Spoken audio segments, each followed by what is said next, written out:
Hello, আসসালামু আলাইকুম। সবাই কেমন আছেন? আশা করি ভালো আছেন। আমি কথা বলছিলাম doctor Kanamani, consultant of family data. কিছুদিন আগে একজন রোগী এসে জিজ্ঞাসা করলেন যে তার দাঁত উঠছে নতুন করে, তার বয়স হবে 40-এর উপরে।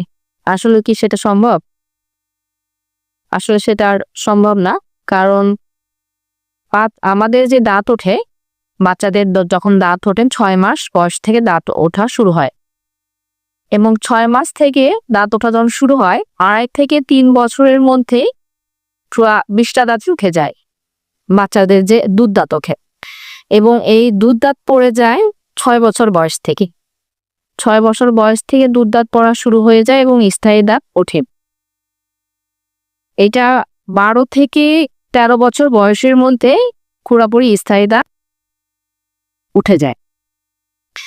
এরপর যেটা ওয়াইজডম টুথ, যেটাকে আমরা সবাই যেটাকে আক্কেল দাঁত বলি, এই আক্কেল দাঁত 17 থেকে 25 বছর বয়সের মধ্যেই উঠে যায়।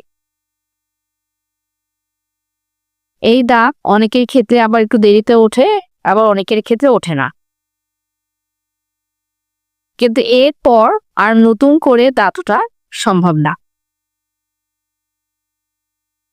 তো অনেকেই অনেক বেশি বয়সে এসে যদি বলে যে আমার নতুন করে দাঁত উঠছে, এটা মনে হয় আসলে এটা দাঁতের খোলা ভাব হতে পারে। 25 বছর বয়সের পর থেকে আর নতুন করে কোনো দাঁত আমাদের ওঠে না। আমার বন্ধু মা জাদু জানে, জাদু জানে, জাদু জানে রে। আমার বন্ধু মা জাদু জানে।